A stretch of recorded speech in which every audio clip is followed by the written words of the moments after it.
today is day 4 of our medieval dinner party at home series, and today it's bread day. So get your apron and I'll see you in the kitchen. Today you're going to need a bowl and a spoon to mix with. You're going to need a sieve, some baking paper, a tray that can go in the oven, 260 ml of warm water, 200 grams of wheat flour, 100 grams of rye flour, 5 grams of salt, and 3 grams of dried active yeast. So today we are going to make a staple food, something you probably eat every day. I know I certainly do. It's bread. And the 4 things you need to make bread are flour, water, salt and yeast. Very simple and straightforward to make.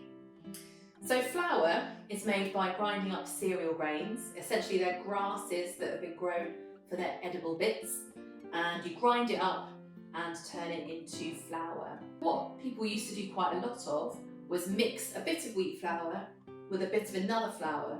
And what I've got here is some wheat flour and some rye flour. And we're going to mix those together for our medieval bread.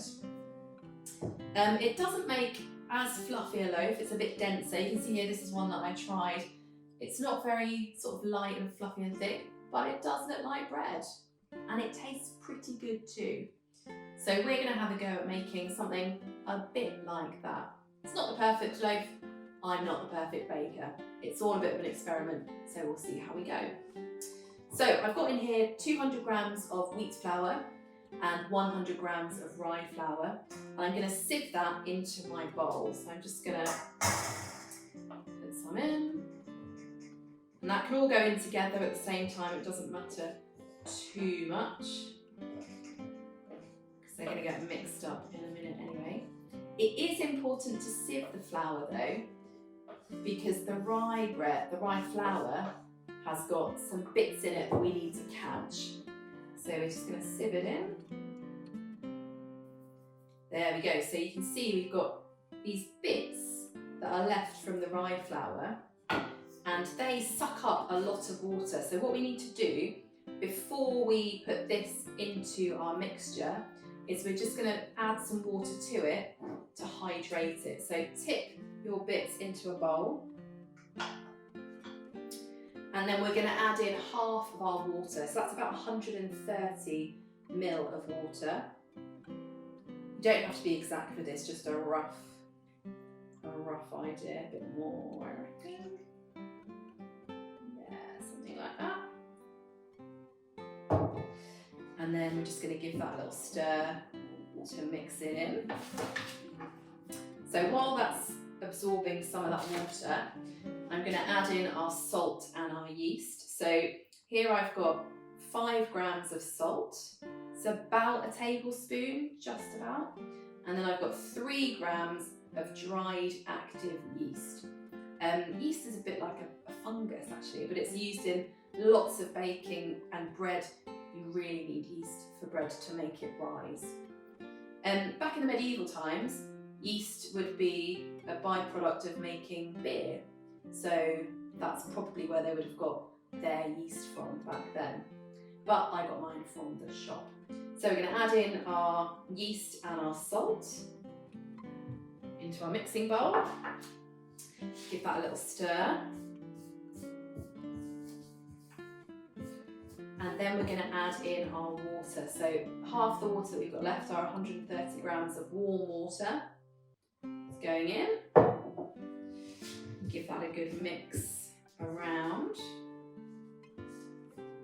And then once you've got most of that mixed in, we're going to add in the rest of our rye flour, all the bits that should have absorbed most of that water. So pop that in. It doesn't look a very nice colour, but it will taste good, I promise. So mix it all up. And this is actually a really easy bread because you don't have to spend ages kneading it. So I don't know if you've ever seen people baking bread on telly or anything like that, but you see them sort of really getting their fists in, giving it a good old go. But this one, we just need to mix it. You can mix it with your hands if you want, get your hands in there. Make sure all of the mixture is really nicely together. Perfect. And then we can put it into a tin to bake in the oven. So I was experimenting with round loaves, but you might have something sort of traditional, or what we now think of as bread shaped. So it doesn't really matter, you can use whatever you've got at home.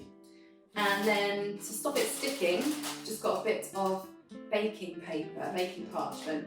So I'm just going to pop that in. There we go. Don't need to worry about it being too neat. And then we can spoon the mixture in.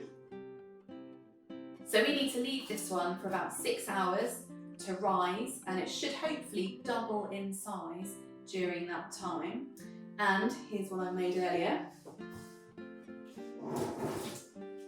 So this one's been covered over. It's been left in the warm for about 6 hours, and it's risen slightly more than I thought it would, to be honest. As you can tell by the size of the dish that I chose to use. This one's now busting out, but never mind, like I said, I'm not a baker. It doesn't have to be perfect. It's all a bit of an experiment, so we just see what happens. So I'm going to add this to the oven, and my oven is preheated to 200 degrees Celsius. And I'm going to put it in, and I'm also going to add a dish of water to the bottom shelf, and that just helps to create some steam, which will then hopefully give us a nice crust on the outside. So I'm going to put this in, I'm going to bake it for 30 minutes and then have a little look at it. We want it to be nice and hard on the top. So once it sounds hollow, that's usually a sign that it's about ready. So I'm going to pop this in the oven and we'll see you in half an hour. Okay, it's time to have a look in the oven to see how our bread is getting on. I actually turned the oven up to 220 because this one isn't a fan. If yours is a fan oven, 200 degrees C would have been fine. So it's been about half an hour. I'm going to get it out and have a look. So I've got all the baking paper off and just going to cut into it to have a little look at what the bread is like on the inside. And I think that's looking pretty good. So I'm going to let my bread cool down, and I'll look forward to trying it tomorrow when we're going to make a little something for lunch before we put all of the elements of our dinner party together.